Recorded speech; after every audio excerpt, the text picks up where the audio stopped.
Hello. Aha. I apologise for being a few minutes late. There's been a group of us Catholics and lapsed Catholics upstairs plotting on how we can do the bishop over. Sorry you weren't there, Pat. That's seditious. I am the bishop. Oh, yeah, well, in fact, that's part of our argument. But we won't go into the theological aspects of that. It gives me great pleasure tonight to introduce Anne Brower. Her work has been legendary on the pastoral leases. It's a topic that I've never really understood, so look on me as a sort of a useful... A what? A blank slate. That's it, yeah. As usual. Thanks, Rosemary. Was that you? A blank slate. It was Rosemary. Actually, quiet wee Rosemary's here again, and you'll find she's constantly disruptive, but just ignore the rest of us do, and she goes home on her own. So, Anne Brower, welcome.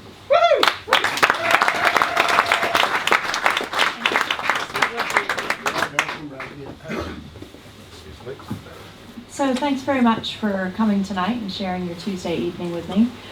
Gary, I would venture a guess that you actually do understand the high country. It's just that the high country doesn't make sense. Yeah. So you might think that you don't understand because you think that you're confused, but you're probably dead right. It is. No, it just doesn't make sense. He's from the North Island, so how could he? That's what some people think.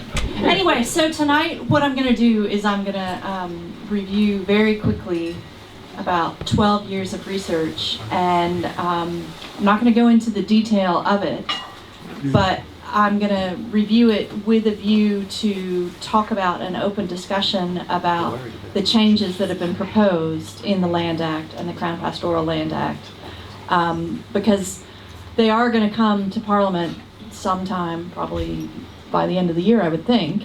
And so all of us in this room will be called upon to submit. And so I'd like to open a discussion about what we might like to submit on. So there's something different about the light in the high country. It makes the details of topography so crisp as to appear fake or somehow digitally enhanced. On a clear day, in Tekapo, it's as if you've just stepped out of Plato's cave. The world used to be 2 dimensions, and now suddenly it's 3. And on a cloudy day, Aslan and his friends from Narnia are surely not far away. But since the early 90s, the high country landscapes have been changing from these vast expanses of crown land to subdivisions and viticulture, and subdivided viticulture, and lots of other uses, including dairy and venison and lots of other uses. So the land that we're talking about is on the eastern slope of the Southern Alps. It's sort of the tan and maroon land in this map. It's 2.4 million hectares. It's about 10% of the country, or about 5% of New Zealand. And it is governed by the Land Act. So it's owned by the Crown and leased to pastoral leaseholders for pastoral purposes only. So Gary, if you happen to be so lucky as to have a pastoral lease, you would be limited to running sheep or doing anything that's sort of pastoral related, and anything beyond that you'd have to ask for permission from someone called the Commissioner of Crown Lands. So your lease would run for 33 years, and it would be perpetually renewable. But in the early 1990s, the Minister of Lands was also the Minister of Conservation, and his name was Dennis Marshall. And he had been, a lot of people had been talking to Dennis Marshall for many years about changes that they wanted in the high country. So everybody was sort of unhappy with what was happening. So the Polar Fleece Brigade, the trampers and the hunters and the fishermen, they wanted more access. And the greenies wanted sheep off the high country. So they wanted restoration. And the farmers, of course, wanted freehold. They wanted to be able to do everything that's not pastoral. And so Dennis Marshall, being the Minister of Lands and Conservation, said to his officials, well, let's just divvy this up. So let's negotiate with each of the leaseholders and create a dividing line somewhere, usually often around 1,000 meters in elevation, where above the dividing line we'll go into conservation. So we'll give the Polar Fleece Brigade and the greenies what they want. We'll get the sheep off the high country and we'll create guaranteed access to the high country. And then below the dividing line, we'll make it freehold. So we'll give the farmers what they want. So, and then across the freehold, you can sort of see here, we'll create an access easement to the high country beyond the line. So it was sort of it was thought of as a transaction where everyone wins.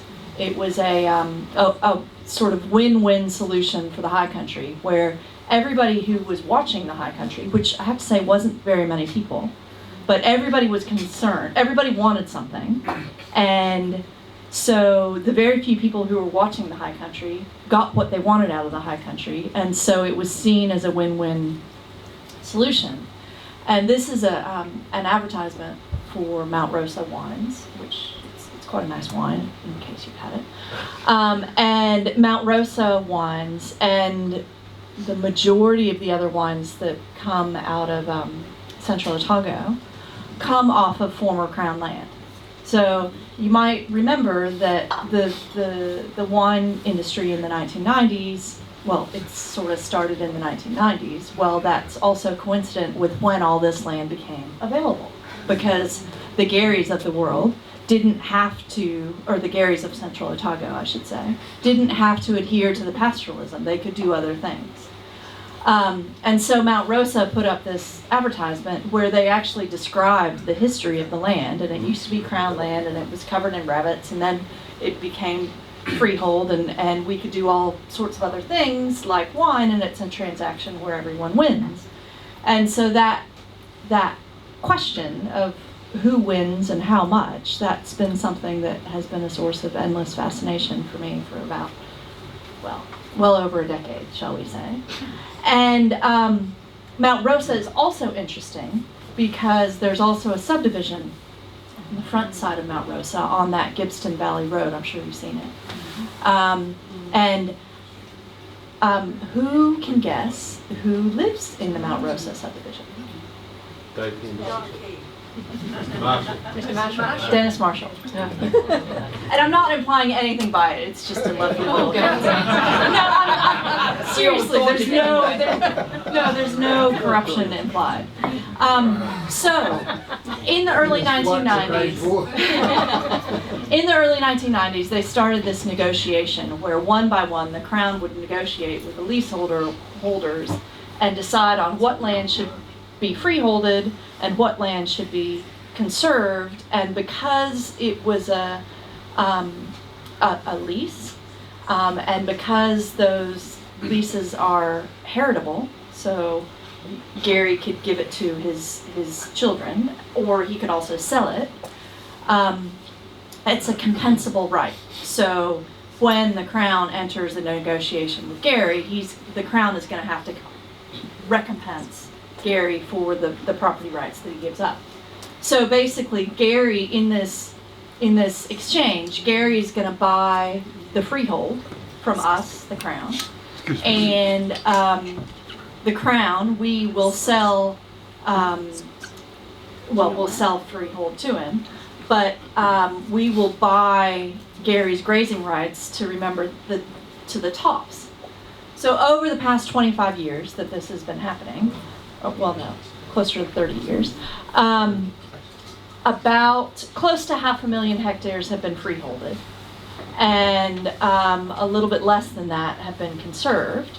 And then you can see, so to buy the conservation land off of Gary and his friends, we, the Crown, have paid about $117 million. And for the freehold, Gary and his friends have paid about $65 million. And so if you subtract one from the other, you get $67 million.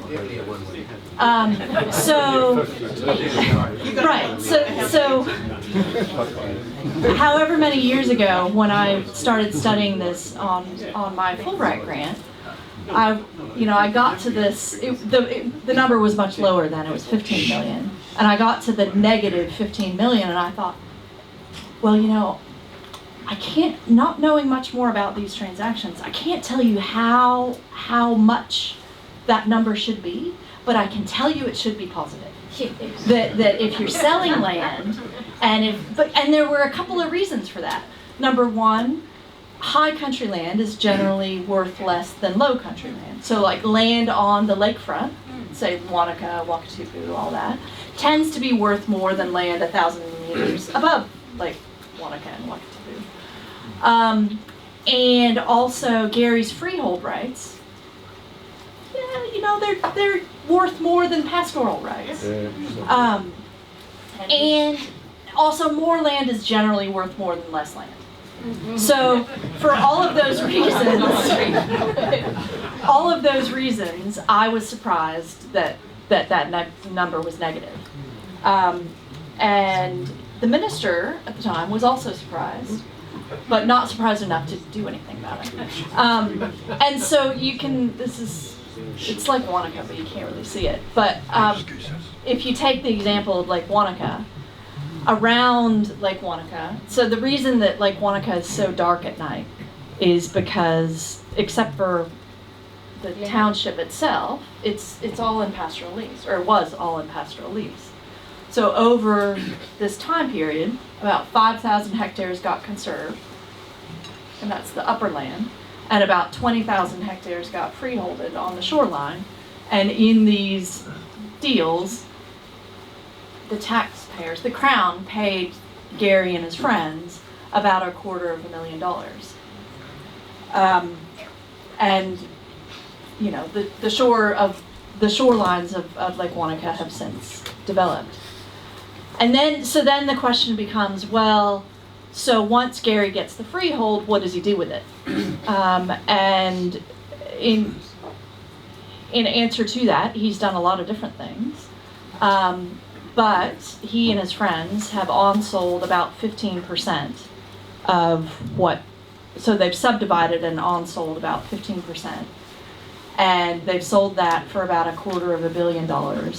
And so if you look at that on a by hectare basis, they've sold it for about 500 times on average the Crown selling price.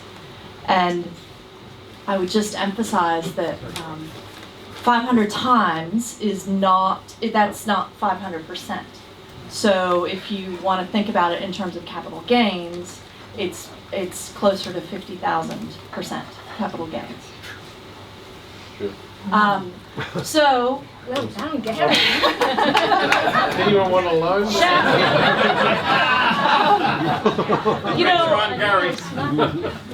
None of this is really all that new. In 2006, it was on, so when I was 2 months into my job at Lincoln University as a lecturer, it was on the front cover of North and South, and that was where the minister David Parker had just taken on the ministerial role. And he said, yeah, well, we just didn't really know that we were losing money. And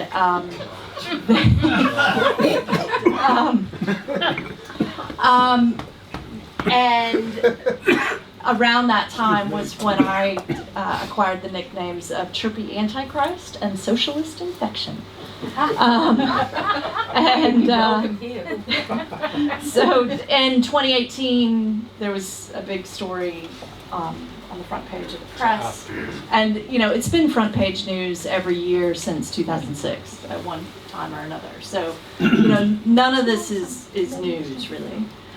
Until Valentine's Day of this year, when the minister sort of got scooped, but did allow us how the ministry was about to announce that they were going to scrap tenure review and announce big changes to the Land Act. So for those of you out there who hate Valentine's Day, now you can celebrate the end of tenure review. So probably sometime between now and the end of the year, there's going to be a new bill in front of Parliament that will make changes to the Crown Pastoral Land Act of 1998 that was sort of Dennis Marshall's creation. And it might well change the Land Act of 1948.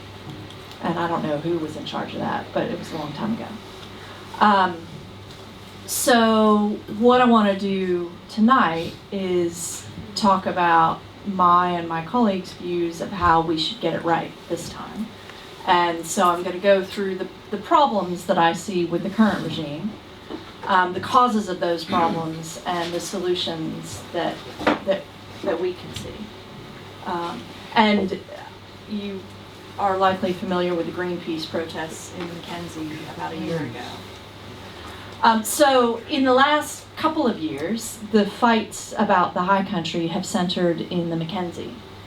And you can see in these maps sort of track the intensification of land use in the Mackenzie since 1990. And so the green is obviously more intensified land use. So it's more intense than Gary's extensive pastoralism that's allowed by the Land Act. So you can see it's grown a lot in extent. And so the problems, so the first question is, well, what are the problems with what's going on right now? The way I see it, there's two problems. There's land and there's money. The money we've sort of already covered. Basically, when the Crown is selling land, they should make money, not lose money. I could go into exquisite detail on that, but I think you sort of get the point. But the more serious problem, I think, is the land, because money is replaceable, but land is not. So the first problem with the first land problem that we've got in the high country, in the Mackenzie, is in tenure review itself. So when Gary enters negotiations with the Crown, there's going to be a decision about what gets conserved and what goes to freehold. And what we've done here is we've looked at that division in the Mackenzie, and we have overlaid it with Land Care Research's threatened environment categories. So they go from green to red, and the green is the most well represented in the conservation estate. So it's the land with ecological values we're the least worried about. Least threatened, least rare, most well represented in the dock estate already. And then yellow, and as we get more orange and more red, we're getting more rare. And you can see that there's not much orange and there's even less red because, it's rare.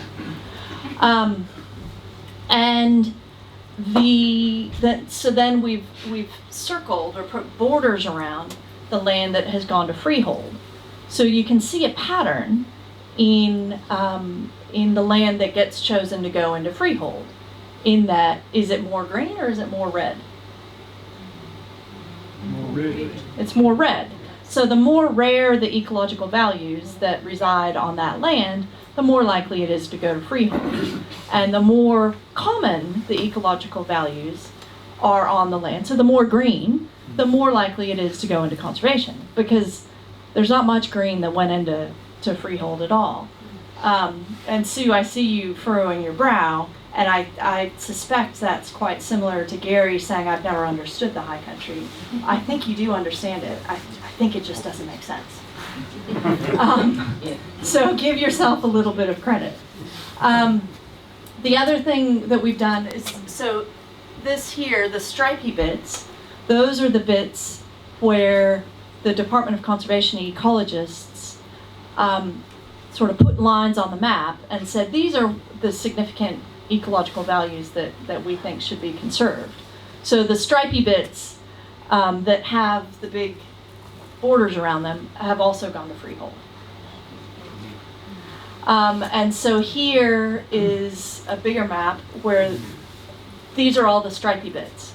So the brown is significant inherent values that went to DOC, that went to conservation, and the black is significant inherent values identified by DOC ecologists that went into freehold. So you can see that most of the identified values went to conservation, but not all. So there's a fair bit of black on that map. So are we protecting the most rare values? Well, no. Are we protecting all the values? No. We're the majority, about 2/3. So then the other problem that we see in the Mackenzie at least is that land use intensification.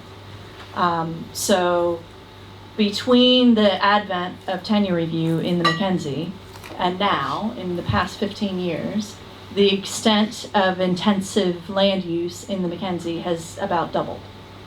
And so the question becomes, well, who decided that? Who allowed that to happen? Were they private landowners going to the council, or was it the Crown? So here is a map. It's a little hard to see, I apologize, but the yellow is it's current or former Crown land. So everything that's within the yellow is intensification that the Crown allowed. It's really hard to see the darker green that's not in the yellow. That's on land that was freehold all along. So that was allowed by councils. But you can see there's quite a lot of bright green on that map. And all of that was allowed by the Crown, whether it was through tenure review, the freeholding it, or whether it was through something called discretionary consents, which is where the person in charge, the person who Gary goes to when he wants to do anything other than pastoral use, it's the Commissioner of Crown Lands. And he's not the minister, and he's not a bureaucrat, but he's somewhere in between. And he's not answerable to the ministers. The minister can't interfere. Nobody gets to appeal the commissioner's decisions. And so Gary goes straight to the commissioner and asks for discretionary consent to maybe build an irrigation ditch between lakes Tekapo and Pukaki, which is what you can see here. So there's a big irrigation pipeline. You can see that photo is from about 12 to 18 months ago, I think. Simon's Pass. Yeah. Valentine. Murray Valentine. Yeah, Murray Valentine. So this intensification that's happened in the Mackenzie, that bright green land, where the Crown, it was the Crown who allowed those decisions. There's two forms of allowing those intensifications. One is tenure review, which is the 35% in sort of the dark blue. So 35% of the intensification in the Mackenzie is down to tenure review. And then the white is 20%, and that's down to the Commissioner of Crown Lands and the discretionary consents. So giving consent to put in an irrigation pipeline across Crown land.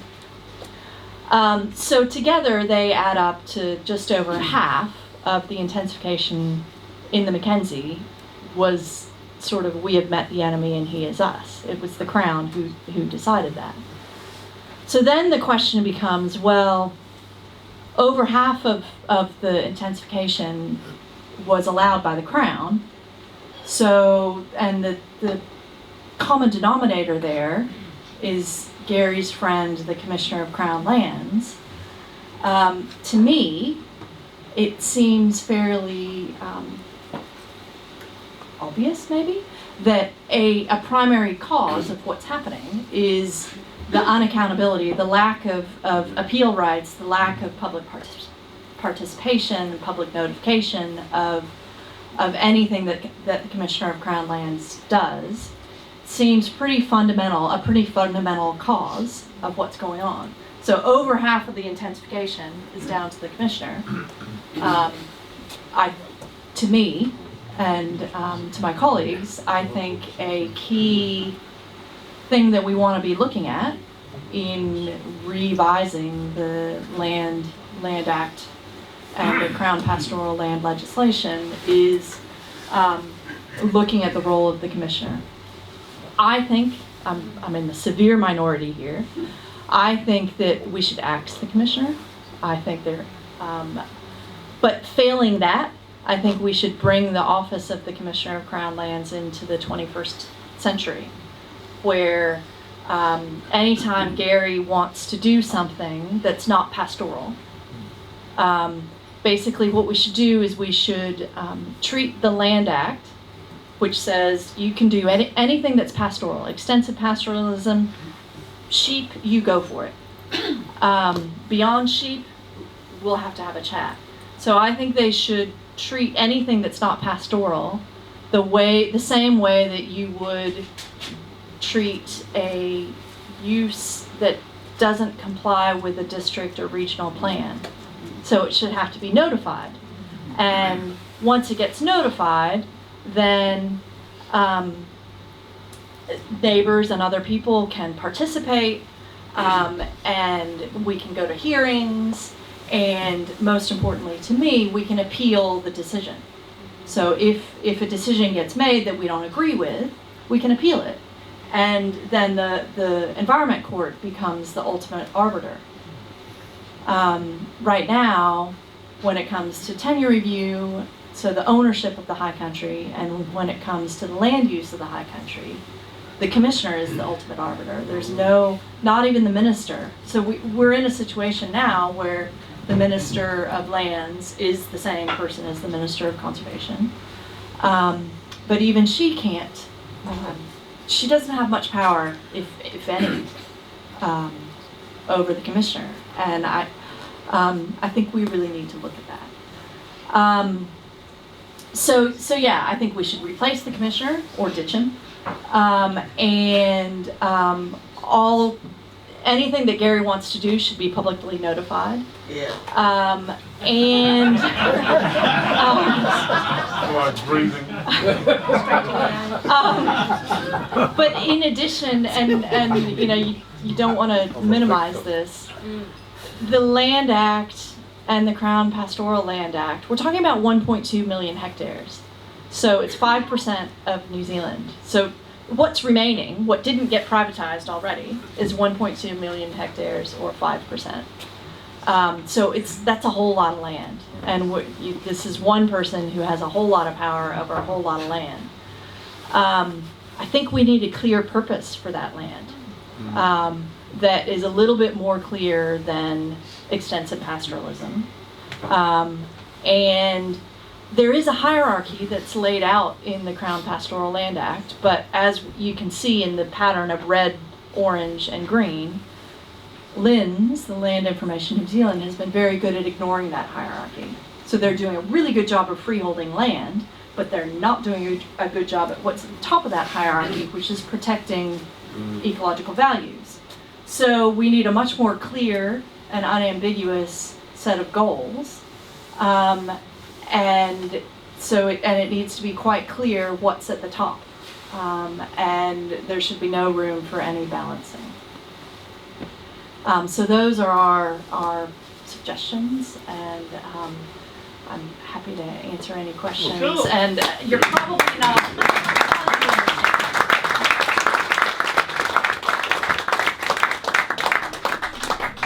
Well, I always thought 103 Warrington Street, Christchurch was on the flat, but it's obviously pastoral lease.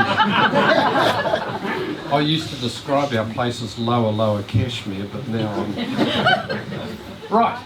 Boxing Basin. Now we're... Yes, Gerard. Thanks, Anne. Can you tell us, do you have any idea what the government might do?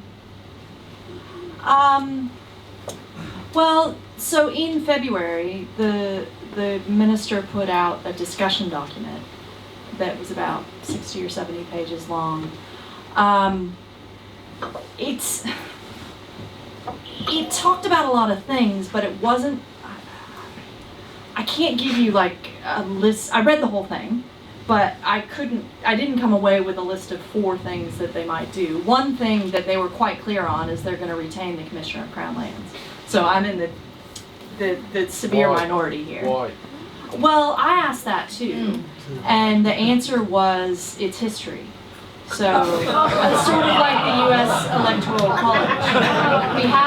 We have an electoral college in the U.S. because we have an electoral college, and we have a commissioner because we have a commissioner.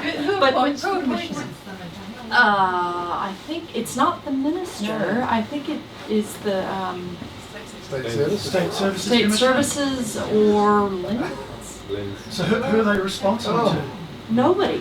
Can I just one follow That's up? extraordinary. So yeah, 1 person, 10% of the country. In your opinion, is this current government constrained by commercial interests to make in making changes?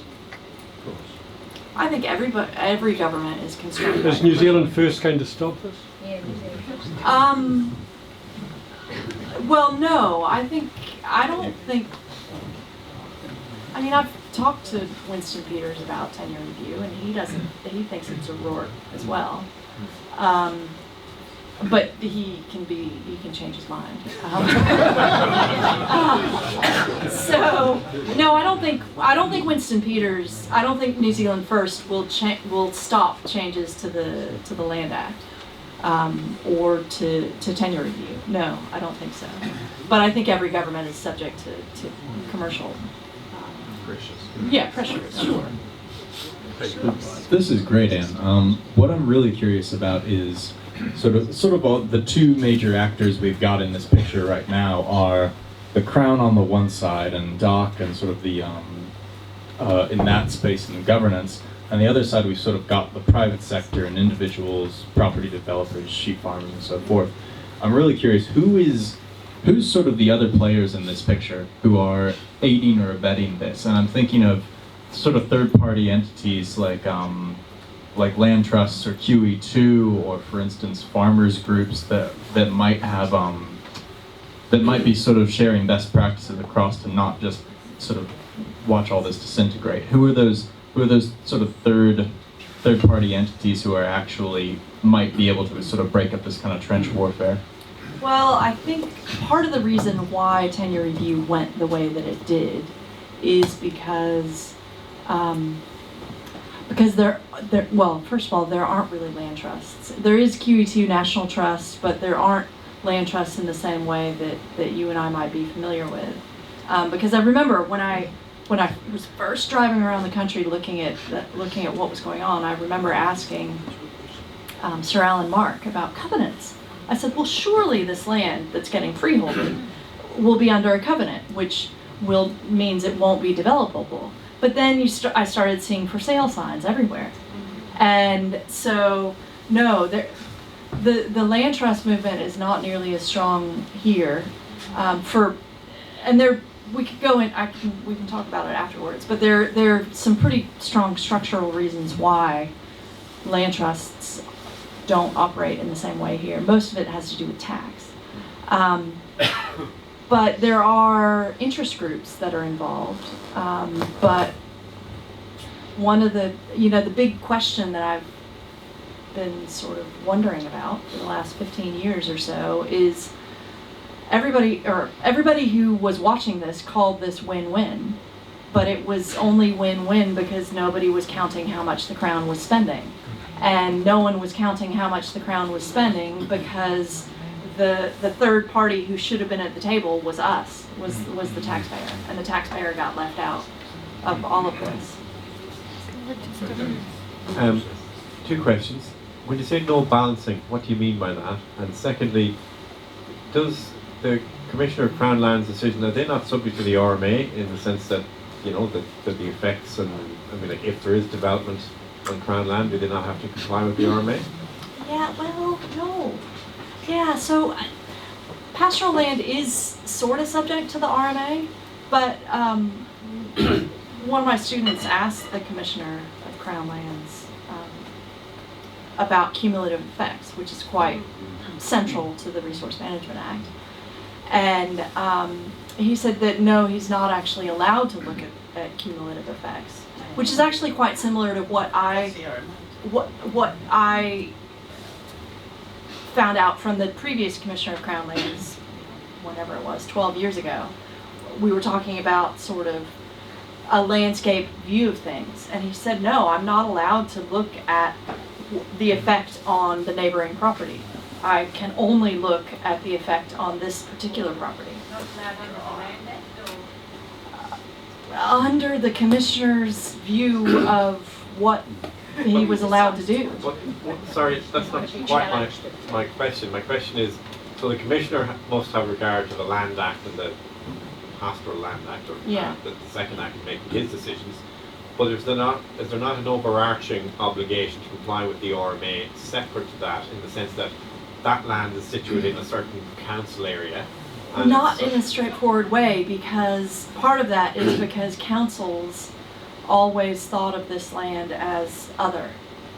And so there was a big fight in the Mackenzie district over the past about 12 years over Plan Change 13, where so land that was coming out of tenure review wasn't really written into the plan. And because they just didn't know, I don't know, they didn't write it into the plan for whatever reason, whether they didn't know or they took a willful disregard, it wasn't written into the plan. So therefore subdivision on new freehold land coming out of tenure review wasn't notified. Because it wasn't in the plan, so it wasn't in violation of the plan. No balance. Yes. Oh, and no balancing means that you need an absolute clear priority on what your priority is. Yeah, actually, No Mr. trade-offs. Planner, No trade-offs. I was the chairman of the commissioners who heard Plan Change 13, and I did my best, but the problem with plan changes is what you're given is a proposal from the council, and you have submissions, and the power of the commissioner is to either grant relief to the submitters or to not and go with what's given. So the solution that I would have liked simply wasn't available to us, and then the court had another go and made further changes in the direction I would have preferred, but they had a bit more power than we did. But I think you're wrong that it's not, the Crown land is subject to the RMA. It is. The problem was that the council had broad definitions like, you know, farming, and then they would control various effects of farming, but they didn't distinguish things like saying extensive grazing isn't the category they would have used. It'll be a broader definition of farming. So a lot of these things that have happened since are permitted. According to the Mackenzie district plan. Yes, according to the plan as now finalised. Yeah. The Plan Change 13 is now part of the plan. And so, yeah, but that, I mean, we're getting a little bit nitty gritty where whether we're talking about new freehold land or pastoral land. But the commissioner was quite clear that he actually would quite like a requirement to look at cumulative effects, he said. Who appoints the Well, Mr. commissioner? Mike, can I just ask a question? This is obviously a rule, and I just wonder, how did the valuations, how are they set? How could they possibly value? Oh, some of they that are land set around by, these roads? yeah, they're set by valuers who are hired by the Crown. And we looked through the valuation documents. Because what we thought was that everybody would have overlooked the subdivision potential. And what we found is that mostly that was true, except there were 4 or 5 cases where they did list a subdivision potential. And one of those was Alpha Burn Station, which was on Lake Wanaka. So all of the cases actually were on Lakes Wanaka or Wakatipu, where they did look at subdivision. But Alpha Burn is a good case because they said, well, we think the value of subdivision is worth about $3 million. And so then the Crown then went and sold it for about $300,000, so that about a 90% discount. And then within about 2 years, about 10% of the land sold for $10 million. So, but that was one of the best deals for the Crown. In terms of, because that was one of the 4 cases where they did actually look at, or sort of look at the true value of the land. Okay, can I come up from a slightly different perspective, representing, if you like, a third party in all of this? I happen to be president of a ski club in the 1990s and early 2000s in the Castle Hill area when Castle Hill Station was subject to 10-year review. Now, there's a few things emerged out of that that's perhaps worth adding to the conversation. One was that from our perspective, as a, if you like, a third party and a community group, we in fact got better access as a result of the 10-year review, because until it happened, the then run holder basically forbade us to be up on the upper part of the mountain, which is where we had our ski field areas during the summertime, because he was afraid that the would affect the operating of his farm and his sheep in particular. We've been better off with DOC since. Part of the way that was handled was when it was sold, and it was in fact sold to Mike Bradley, who immediately sold it on to Christine Ferniehoves, who some of you may remember. But there was a lot of argument later about the value, and part of that was about the comparative ability to farm what was left of the land. I think there's a bit of farmer perspective from this. The view that they put was that it's all very well just getting some money for some land, but I don't know how the transaction worked in the finish. But what actually happened was because there was some lower land that had some ecological values as well, the Nature Heritage Fund with under Alan McKenzie popped up and got some of that as well, but they then had to compensate them further because that wasn't being taken by getting some additional land somewhere else. So that's where it gets a little bit, it's slightly more complicated perhaps than perhaps you've talked about, and certainly in our experience it has been. And I think that, but the other thing which we've found is, and I must make this comment picking up from Dave Collins, that the Selwyn District Council had, I think, quite a, in some respects, an innovative district plan, because they had some of the area was described as an area of outstanding natural beauty and which then put some land use restrictions on what could be used, what it could be used for. Now, part of the issue you're raising, I think, is where are these third-party rights? Well, to me, the third-party rights occur at the time that a local council is setting up its district plan. And I think that's where Pastor David was coming from, and perhaps the opportunity was missed at the time of plan changes for people to get in and say, hey, this is all changing, why don't you change your district plan so there are some restrictions or whatever? Because to me, the Commissioner of Crown Lands, he's a buyer and seller of land. He's not a land use planner or a decision maker on land use. But he is. No, I don't believe so. He's planning the future of 1.2 million hectares. And I would just say that Castle Hill, as you say, that was a Nature Heritage Fund purchase. That wasn't tenure review. It started tenure review, but it didn't finish tenure review. It was quite a different process. So as you say, that was much more complicated than this. Castle Hill is not in my data set for that reason. It was a different process. I just want to make a few points. The tenure review was sort of foisted on the high country farmers who had leases, as you say, that they could renew. So effectively they were able to permanently inhabit that property, but they didn't technically have it as freehold. So there was a certain value in the fact that they were effectively the sitting tenants of the time. And you know, the Greenies wanted the tops, which was the summer grazing land for the farmers, which gave balance. And by grazing just with sheep, I think they were able to control a lot of the noxious weeds that are now inhabiting what is now dockland. So the management of that dockland is probably not as good as it was under the high country leases.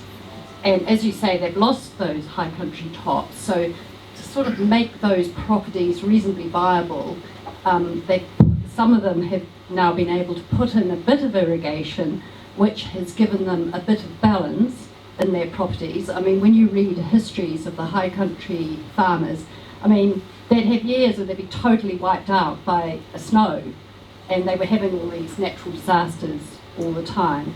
So a little bit of development has possibly been required to just give them that balance.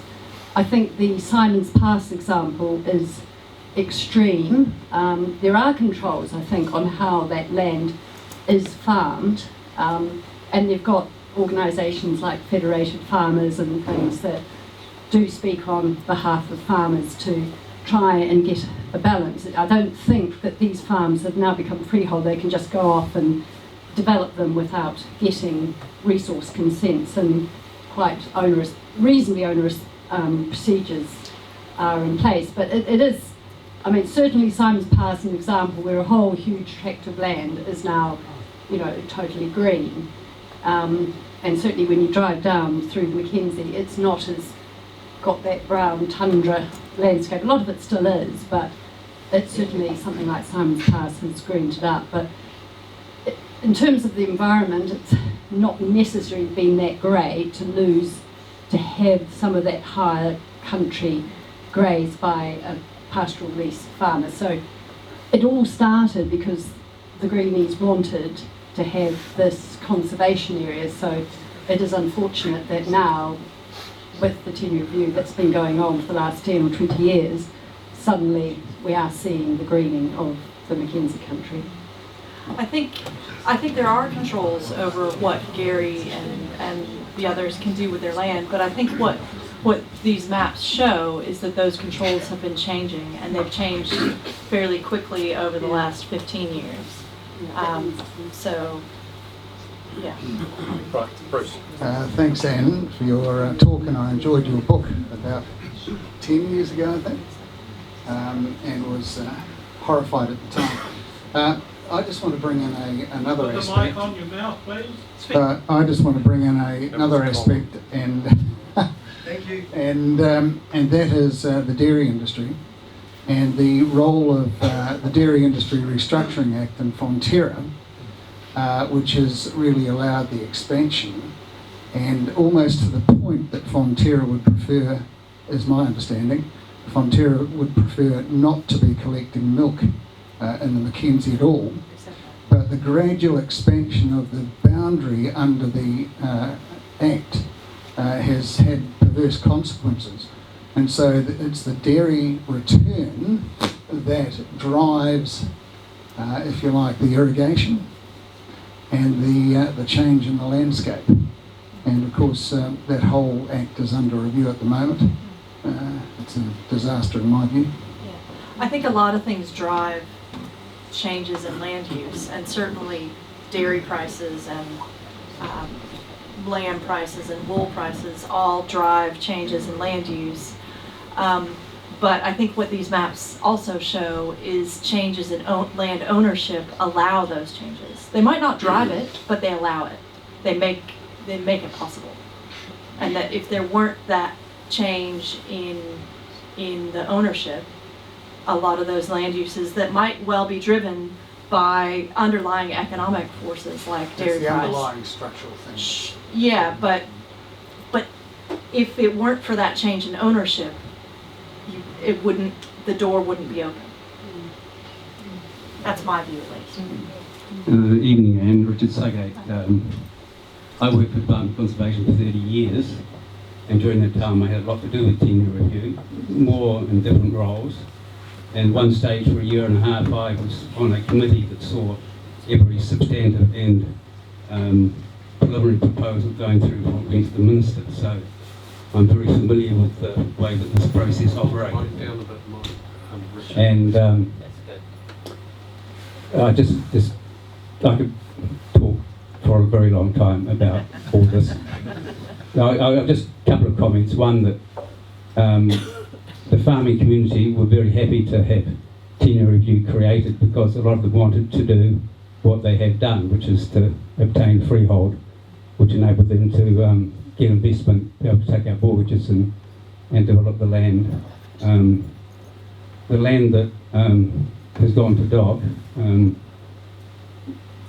is not as badly managed as some people will try and make out. The land that has stayed with the farming community has often been very intensively developed, and Anne's outlined that. There's one point that Anne knows very well, but she just didn't have time to comment on, and that is that for a considerable period of time, Land Information New Zealand was actually just setting prices for the transaction to actually clear the transaction. In other words, they had a commitment from, or incentive from government to actually make deals. And even though that the land valuation process was incredibly screwed, and David Parker tried to straighten it out by changing the arrangement for how much money you actually paid to lease the land, which would have had an impact on the land sales, despite the fact that you get valuations coming in, LINZ would actually overpay the farmers to actually settle the deal. And I know that because the person in charge of the process at one stage, called Brian Usherwood, at a meeting that I was present in, admitted that, because when the LINZ budget started to get tightened, he said that we're actually going to have to come closer to valuations. We can't afford to just pay to settle deals any longer.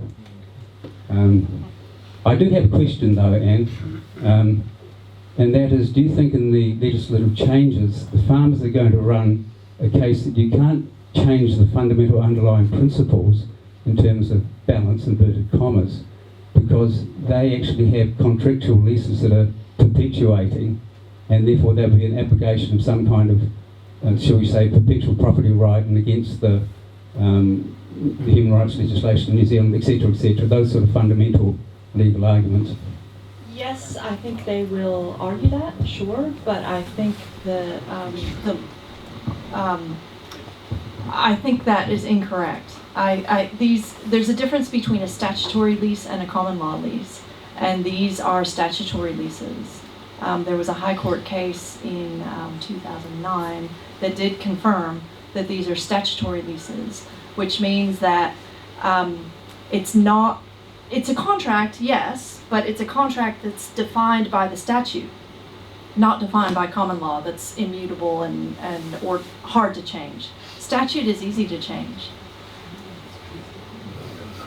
Sorry. If you can write by Diana has one with mine. Sorry. Oh, right. Sorry, just a disruptive element. High country farmer's daughter, I suspect. Okay, and I really appreciate all the work you've done over the years. Just a couple of... Hang on, wait a second. I did butt him on the shoulder to get a word in. Yeah. My name's Nigel, thanks, Anne. I totally ignored the High Country tenure review process, knowing it was full of holes and I didn't really want to know the worst. But I'm assuming that the Commissioner of Crown Lands has some responsibility to consult the iwi in these processes, and did that happen? And what was the outcome? Good question. Yes, the iwi are consulted, same as Fish and Game, and Not the same as Fish and Game. no, in the statute you'd be surprised. So there's an obligation to consult with iwi and to consult with Fish and Game. So,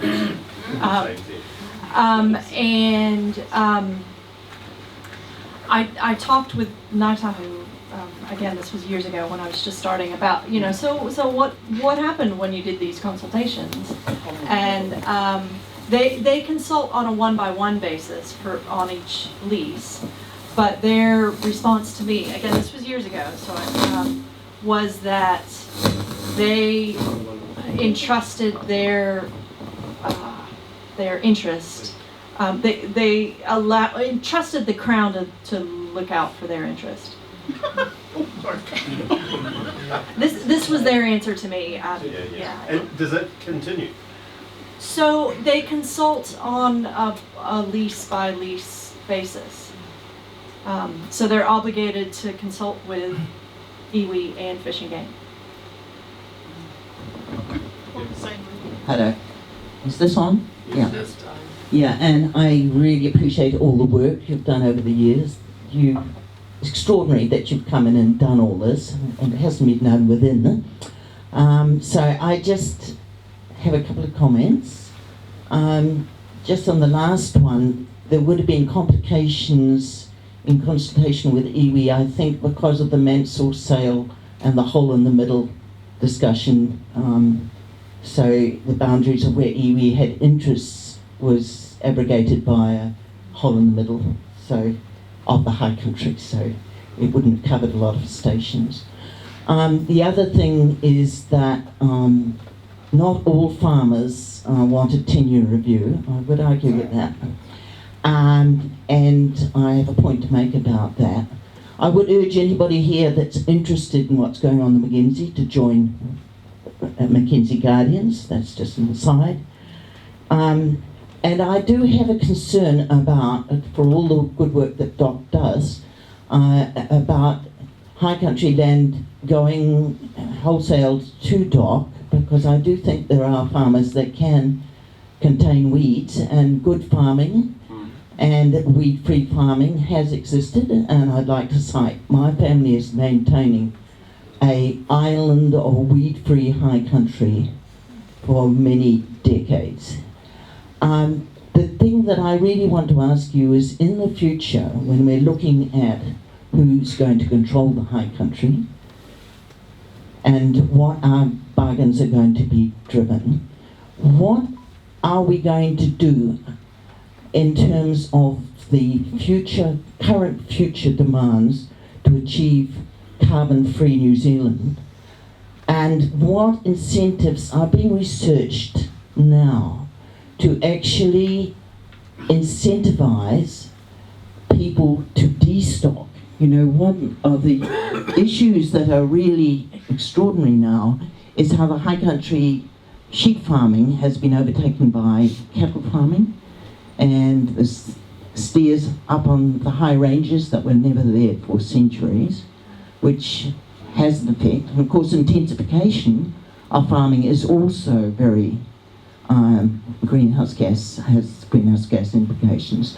So we really need to be looking at a way to incentivize farming in the high country in a way that actually maintains some standards for future needs, and by that I mean the needs of climate change, and that is biodiversity rich as well. I mean, it's one of the biggest problems in the high country, or has been in New Zealand, that conservation has not been considered a valid land use for a long, it has not been considered a valid land use.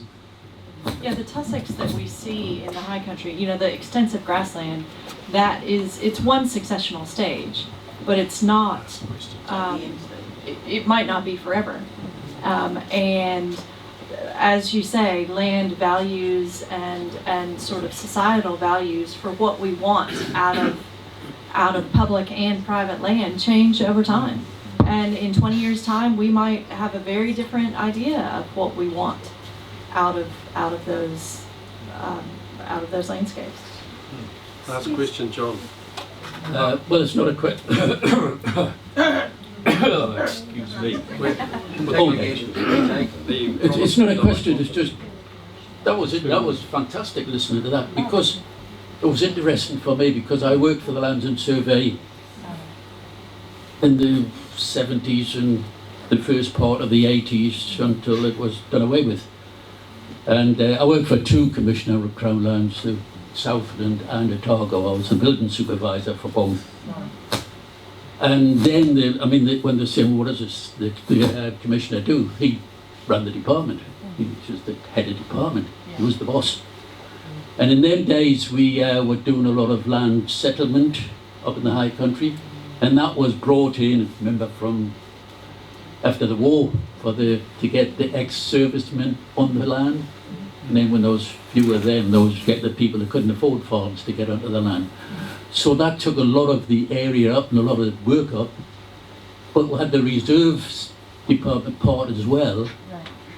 And with the land settlement, developing it for ballot, that Dave used to do. It was on a revolving fund. And the fund that was made from the farming was used a lot on the reserve side of things. If I may just give a little example of that, the Mavora Lakes, I don't know if you know them, Southland. That was moving up the road, up the lakes, with a settlement. And we had to put a house way up to the top because it's starting to develop there. And the reserve side wanted to move the ranger up there and make a ranger's house and office. So we had to get the electricity up there. And I don't know about you, but out in the country, when you got up them country roads and you got the poles and the wires, it just knocks the whole scenery. Well, they had the road going up, and there was a paddock, and it went to a mountain reel, and it just went straight up. So we put the poles up alongside the rocks of the mountain going up, and I got them to put black pigment into the concrete just to darken it in, and it just got lost with the black rock behind. So we got all that line up there to save the beauty of the place. And we're doing all sorts of working in together with the farmers coming on, but working with the reserves as well. The commissioner as well was also chair of the National Park Boards, in the days of the boards being. And so he was very much involved in that sort of thing. You mentioned there with Maori as well, in Naitahu.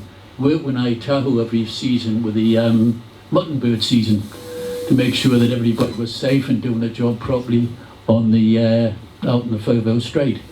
So it was a mixture of that farming and the high country and the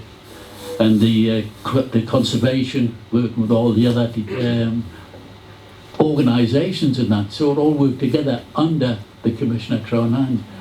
And then in 86, 87, that was November the 1st, we all lost our jobs. And the commissioners, they lost their jobs as well. I've lost this. No, I didn't. And I was amazed to find out when you said, I honestly didn't know I was still Commissioner Crown Lands. And when you said, what do they do? I thought, I was waiting for an answer, but you can't give me. But believe me, the commissioners in my time, they did a fantastic job.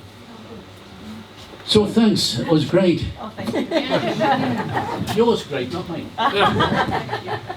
Right. Hang on. Do you want to stand there? Right. Thank you, Ian. That was terrific, and it was actually a really good indication of the Tuesday Club participants, where you've got people representing farming interests, you've got environmental interests, you've got a lawyer who, by the way, I suspect wants to challenge one of your answers. I saw him looking up on his phone, and his father-in-law sitting alongside him as a planner. But when you think that the guy that actually sat on Plan Change 13 is actually cheering it, it's actually in the room. And that's what this group's all about. It's about discussing issues respectfully. We'll have differences of opinion on all sorts of topics, but it is great that we can gather and listen to somebody who's done this amazing research. So thank you very much, Ian.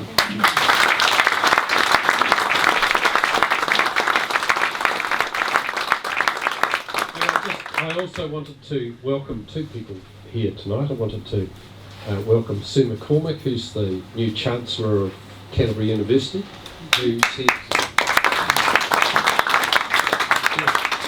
Anne's boss, and we'll talk to you about the bonus later. And Mary Richardson, who's acting CEO of the City Council at the moment, so welcome Mary. Giving you a little bit of due notice in front of everybody else, so I've got lots of witnesses. Mary, you'll be standing here in a few weeks. So anyway, thanks very much for coming, everybody, and thank you, Ed. Great.